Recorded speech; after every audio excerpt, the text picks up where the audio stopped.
Ćao svima, ja sam Ibi, jedno malo štene ženke, stara oko 2 meseca i rase nemački kratkodlaki ptičar. Što se tiče karaktera Ibi, pokazuje veliko samopouzdanje kao vrlo malo pseto, lako stupa u odnose sa novim ljudima, pametno se ponaša sa zrelim psima i jednostavno dobro se snalazi u novonastalim okolnostima. Znači jedno onako dobro postavljeno štene. Ibi će pre svega biti porodičan pas. Na drugom mestu biće glavna glumica jednog projekta gde želimo da prikažemo kako to vlasnik treba da se ophodi prema svom psu tokom njegovog odrastanja, a i kasnije. Izazovi sa kojima ćemo se susretati tokom njenog odrastanja biće nam kao neka vrsta podsjetnika za teme koje treba da obradimo za vas. Učit ćemo je raznim komandama, što će u stvari predstavljati možda najzanimljiviji deo ovog celog projekta. Ibi će biti u raznim životnim okolnostima gde ćemo mi kao njeni vlasnici itekako učestvovati. Tim učestvovanjem u tim situacijama mi ćemo graditi odnos sa njom koji za cilj ima prvenstveno njenu bezbednost u gradskoj sredini, a povrh svega želimo da izgradimo jedan harmoničan odnos gde ćemo sa njom uživati. Znači nije ideja da se opteretiš sa psom, već da u društvu svog psa itekako uživaš.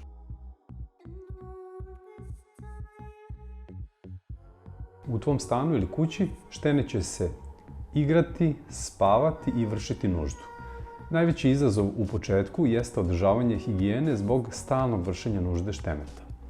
Ovo je period gde bi trebali da se naoružate rekvizitima kao što su pelene, dezinfekciono sredstvo, ubrus i zaseban džoger. Ovaj period apsolutno treba da obeleži sklanjanje svih tepiha. Štene će do perioda 3 meseca vršiti nuždu svugde po stanu. Na nama je da to ponašanje što pre kultiviše. Period kada pas najčešće vrši nuždu jeste posle dremke i posle hranjenja. To je period kada psa vodiš napolje ili ukoliko nemaš uslove, vodiš ga na pelenu.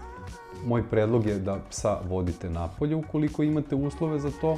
Na taj način preskačete fazu učenja psa na pelenu.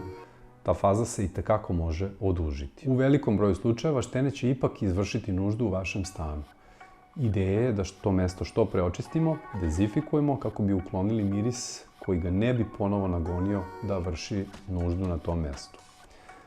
Za ove intervencije možemo koristiti ubrus, džoger u kombinaciji sa nekom hemijom. Znači, za ovaj period naš glavni cilj je da sve te mirise totalno neutrališemo. Za neke pse pelena može da predstavlja sve samo ne mesto gde treba da vrši nuždu. Mogu je cepati, mogu je spavati na njoj, mogu je totalno ignorisati. Na vama je da ne očajavate, već da intenzivirate higijenu i da krenete sa izlascima napolje kada to veterinar odobri.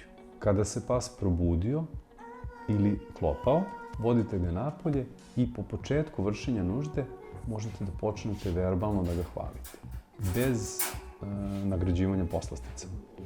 Ovo je bolja varijanta zato što poslastice ponekad znaju da im skrenu misli od vršenja nužde jer ih previše motivišu.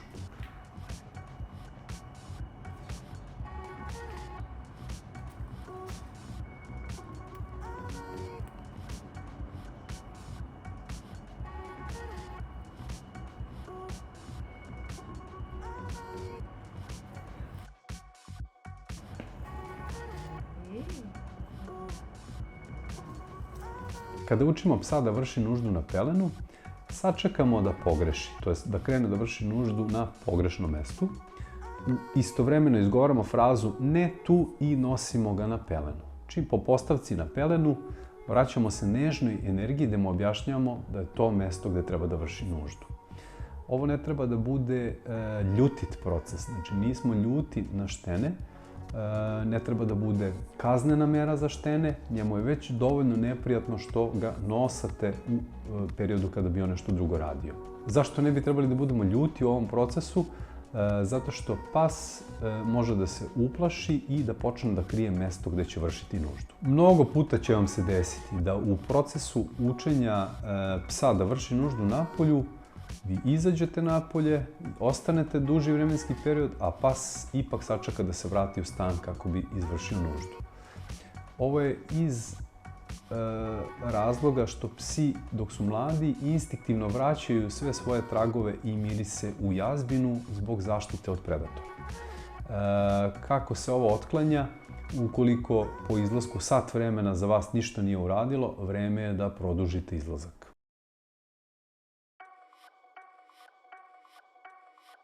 Štene u početku spava između 15 i 18 sati dnevno. Ovo je idealan period da štene naučimo da spava u kavezu. Kavez je naprava koja štene treba da sačuva od njega samog.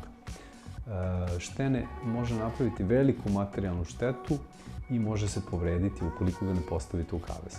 Kao što dete vodimo u vrtić zbog njegove bezbednosti, ovo treba da predstavlja kavez za štene. Znači, služi da ga sačuva od njega samog. Koristi se u periodu do sazrevanja pasa. Kod nekih pasa se može koristiti do njegovih 18 meseci, a kod nekih do 24 meseca.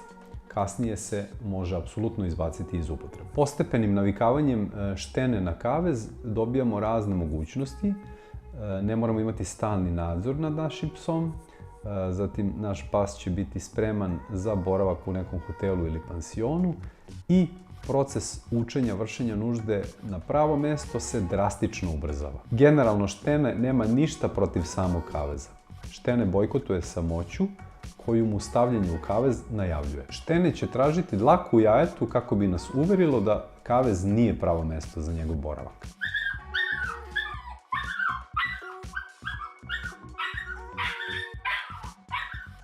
Na nama je da ga demantujemo raznim udobnostima koje ćemo mu prirediti prilikom boravka u kavezu.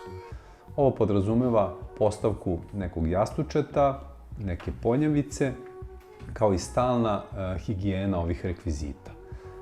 U početku hrana i voda ne bi trebali da se ostavljaju prilikom boravka šteneta u njemu. Odlična taktika je da štene posle igranja ili posle vršenja nužde odmah postavite u kavez. Tada je štene umorno, tako da neće imati snage da mnogo negoduje i bi je recimo cvilala 15 minuta, a zatim posle toga je duboko zaspala.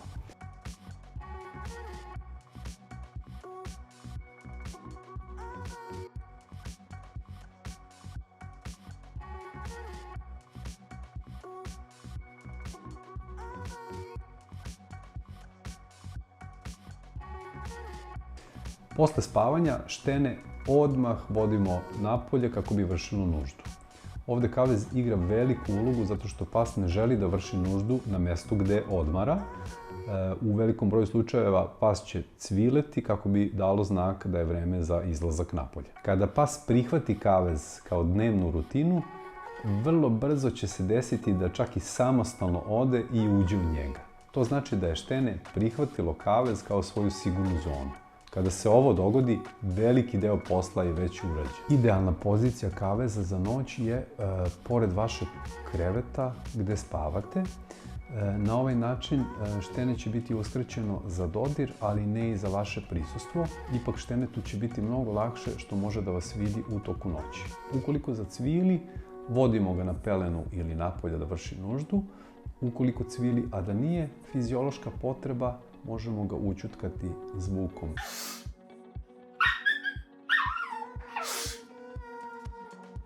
Bitno je da ne pokleknemo našom emocijom i da ga ne uzimamo u ruke u toku noći.